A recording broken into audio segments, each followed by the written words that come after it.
Hello and welcome to ETAuto Big Bite, a show that brings to you top industry leader. Today, I'm joined by a very special guest, Mr. L. Ganesh, Chairman, Rane Group. He is the third Indian to receive prestigious Deming Prize as an individual and fifth globally an industry leader to receive such a great award. Thank you so much, Mr. L. Ganesh, for joining ETAuto. Just want to understand it's a great award and it's a moment of pride for Indian automotive industry. What really helped you to get that kind of international attention? What have you been doing at your company as a chairman and managing director of Rane Group? And what would be your message to your counterparts in India? Thank you, Nabeel. Well, this is a recognition which honestly is a culmination of nearly 2 decades of a TQM journey. The Rane Group started its TQM journey way back in the year 2000. At that time, as you know, the Indian economy was liberalized, and starting from the mid-80s, global companies came into India, global auto companies came into India. Maruti Suzuki for once was expanding at a rapid pace. So the expectations from auto component industries like us was increasing, whether it be quality, whether it be cost competitiveness or delivery performance, ability to develop new products. So the bar was raised significantly. Now, till then, Rane had done various initiatives to do improvements in our manufacturing, in our planning process, whichever management areas. We have taken individual initiatives, but somehow as a whole, we felt that we need something radical to move up this kind of expectation bar set by the global companies.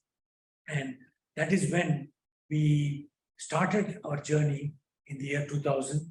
We had invited one Dr. Professor Vashio for a one-day workshop to our entire senior management group. And after that one-day workshop, we were convinced that Japanese TQM is the way to go. And that day we committed ourselves, and this journey has been going on nearly for around 20 years. Indeed, a great moment for all of us in the country and also in the industry. Rane Group is one of the biggest force in automotive component space in India. You have bagged over 600 crores of business in the first half of the year. I just want to understand, how are you going to support this kind of demand? Is there any investment pipeline that you could share with us to support this business? Yeah, in our industry, the kind of time it takes for new business to fructify into commercial production is somewhere between 18 months to 2 years. So we always plan about 2 years ahead for capex. So for example, this year, the group capex is planned to be about 250 odd crores. And that is for businesses which we have won, which will mostly commence, say, end of 23 or early 24.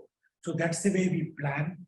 And the business orders have been quite good the first half of this year, thanks to 2-3 reasons. One is, few years back, we decided that our focus on international business has to increase. So we started certain initiatives like opening an office in the US, opening an office in Germany or Europe, and then strengthening our business development, technology development areas, and generally focusing on overseas markets. And that has started paying dividends. This is our side. And externally, as you know, the geopolitical conditions are somewhat favorable for India now. And everybody is looking for a second source compared to, say, as a second source to China. And India is very well placed that way to become a kind of a second source for auto components. And we see some signs of that. We see the inquiries are going up. We see the orders coming in have increased in momentum. So yes, overall, it has been a very good first half in terms of new business. Mr. Ganesh, we have seen that overall, most of the auto component industry has experienced very good growth in their top line. I just want to understand, can you give us some guidance in terms of where do you see yourself in Indian auto component space when it comes to top line? Do you want to be among top three? Where do you see yourself right going ahead? Okay, I mean, we don't look at it becoming the top three or things like that. I think that is quite far away for us.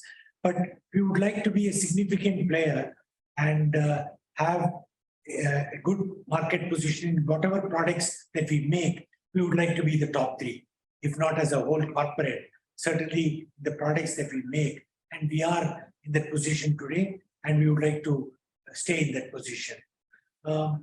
In terms of growth, I think 21, 22 has been somewhat exceptional, as you know, because of the low base effect. The COVID has played havoc in 2021 and partly in 21, 22. So the growth has been because of that. And part of the growth, I must admit, is because of inflation. Commodities have gone up significantly during the last, say, about 18 months.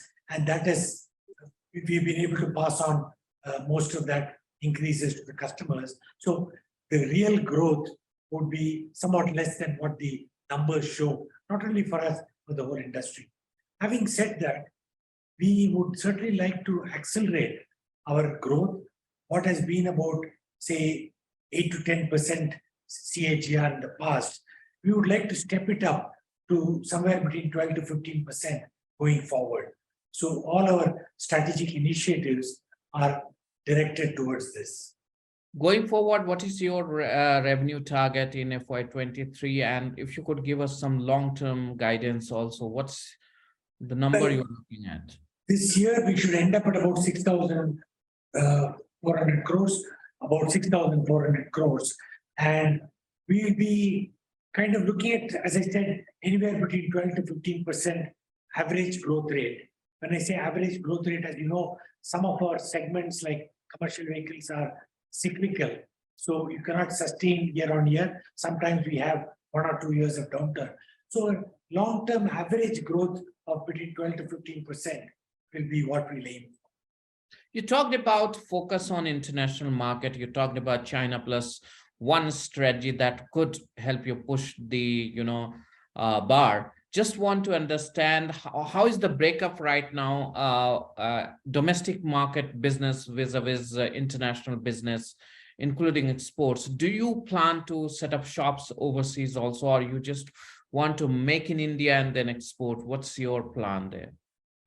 Yeah, currently our exports is about 22% of total revenue. We would like to, in the next 3 years, definitely take it beyond 25%. That's for sure. That's what we are aiming at. And it could be even slightly more than that, as far as target goes. Now, overseas manufacturing, we have one overseas manufacturing in the US now. And if customers want us to be there, and if it is viable, then certainly we have overseas manufacturing footprint as a kind of a reaction to customer requirements. Why I'm saying that is because sometimes our competitiveness and our growth is because of the Indian cost structure. So sometimes you cannot duplicate that just by going and having a location outside. So it depends product to product, but if there is a viable proposition, we have no objection to increasing the footprint, but we'll tread somewhat cautiously on that. In the meanwhile, most of our international business will be exports from India. You talked about 22% exports. From where it has come? What was your 4-5 years ago contribution from the exports or international market? How can you show us the trajectory that you have built in exports or international business? 4-5 years ago, it was about 15% or so. And at that time, it's about 3 or 4 years ago, we did a revisioning exercise for the group. And at that time, we said that minimum 25% of our business should be international. And we've been working on it, as I said, with various initiatives in the last 3 years. Did exports further accelerate after COVID? What was it before COVID, and how did it change? No, after COVID, as I said, we do see more healthy inflow of RFQs and inquiries from overseas. And some customers are clearly diversifying their risk with China. I don't see India replacing China in the near future. That's not possible. Their scale is much higher than ours. But certainly we can become a good second source. And that opportunity itself is quite large. Okay, you talked about being open to set up shops in overseas market. In US, you have already started the work. Just want to understand, are you open to inorganic growth also? Rane Group is one of the, I think, legendary companies that we have in India. You have a very long standing. Some of the younger companies have come and they have built a huge top line. But Rane Group has remained conservative over the years, I have seen. Do you want to pursue some aspirations where you want to push your top line in a much faster pace than what you did in the past? Yes, I think, we need to do that. So that's why I said our growth rate, we would like to take it up from 8 to 10% to say 12 to 15% the next few years. And that could involve some amount of inorganic growth also. So we are actively looking at both through our joint venture partners and directly looking at some new products, new geographies. We're also not averse to M&A. Actually, in the past, we have done some small M&As, but they're not large enough to be a significant kind of M&A. But we have in the past acquired a brake lining company. We acquired an aluminum die casting company. So we have in the past done some M&A, but yes, we are quite open to that, where we think we can add value and grow the business. We would certainly look at that as one of the options for growth. You talked about diversifying into new product. Currently, your core products are steering system, safety components like airbags, etc. Which are the closest or natural progression that you see in terms of product diversification that you're looking? In terms of our competence, if you define it in a very narrow way, it will be mostly machine components. We have been doing metallurgy and machining for a long time. We have done safety critical components, and with the kind of a TQM backing and background, our quality systems are good. So safety critical machine components are one possibility. But having said that, we realized that we can learn new things. So when we started making airbags, let's say about a couple of years ago, of course, we have support from our technical partners, JV partners, no doubt, but we have been able to absorb and localize a lot of machines in India, number one. Number two, we are exporting airbags from India now. We are exporting semi-finished airbags back to our partner in Germany, ZF. So even an item like airbag, which is not metallurgy, but it's kind of a textile-based safety product with a chemical inflator, etc. We've been able to learn. So this has given us the confidence that we don't have to limit ourselves only to our past competence. Given the efforts and investment in engineering, we can learn new areas also. We have seen that ultimately electric vehicles seems to be coming on track in India. How do you see your product portfolio will be impacted? Do you think there will be a special kind of need for suspensions and the products that you have to be tuned to electric vehicles? What are the steps are you taking? And do you see some of the new opportunities opening up with electrification coming into force? So electric vehicle, first on the defensive strategy part of it, fortunately for us, about 93% of our sales currently comes from EV agnostic technologies. So if you take steering, if you take aluminum castings, brake linings or disc pads or seat belts, airbags, being Don't you think there will be a need for some kind of change, engineering change, lightweighting or something of that sort to adopt to the electric vehicles? Because yes, yeah. yes, electric vehicles, for example, in the steering case, it's a good example. Noise, as we call NVH, noise, vibration, harshness, becomes very critical. So we are investing in a lot of engineering R&D in terms of improving our NVH performance. So in a brake pad, for example, again, the braking noise has to be very minimal in an electric vehicle. So new formulations are coming in. So we are adopting new formulations. Seatbelt airbags is not much of a change.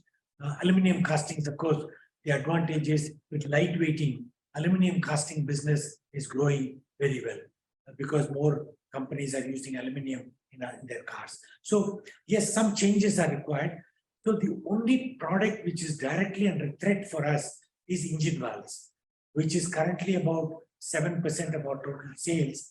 And what we are doing a twofold strategy. In engine valves, we are focusing a lot on non-automotive and what we call EV insulated business. There are some EV insulated business like stationary engines, compressors, generating sets, marine engines, aftermarket. So we are focusing a lot on that, building that portfolio more aggressively. And also we are looking at some adjacent products which we can make. But we believe that we have time. It's not as though EV is going to completely take over. At least we think at least 7 to 10 years. We have time to develop other businesses, which we have already started working on. Now, as far as new areas, new opportunities, yes, we have started looking at new opportunities. As you know, this technology is evolving. Where there'll be some opportunity, we have to see. But certainly, we would like, one or two areas in the exclusive EV play. Maybe the next couple of years, we have to certainly start one or two new areas in this particular new domain. You talked about 250 crore investment this year to make deliveries for the orders that you have booked.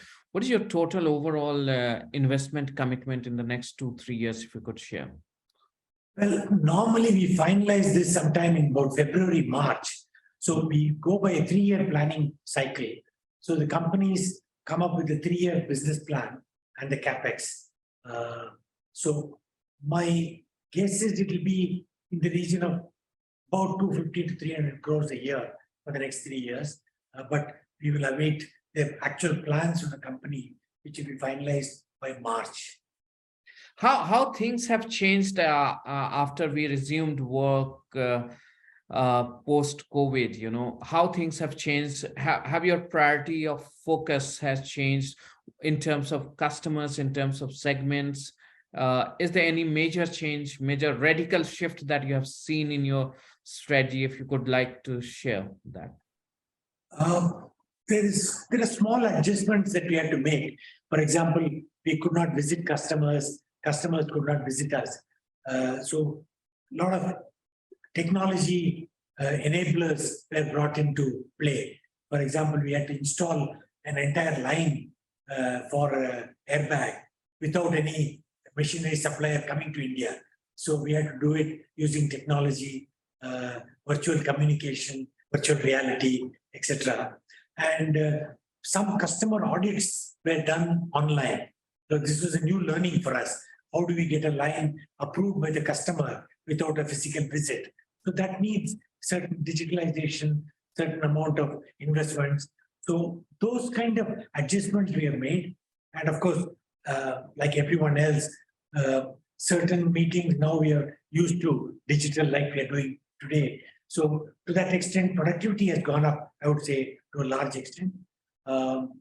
Otherwise, we had to prepare our plants for wave number 1, wave number 2, and preparation for wave number 3, which was fortunately not there in India. So we had to do some planning in the factories to enable a safe environment, and in terms of medical, in terms of protecting our employees. Those were the changes. Otherwise, in a manufacturing. Now, as we go back to normal life, what has changed? Well, our travel has resumed. So now we are able to interact with customers. They keep coming in. We certainly have relaxed some of the restrictions and movements and meetings. We used to have not more than 4 in a room, just to give you an example. But today we are back to normal meetings, travel. Has it helped in efficiency or something? What is? Yes, I would say certainly we learned, many things could be done online. So many of our meetings now are done through Zoom or Google Meet or whatever. And that has improved productivity.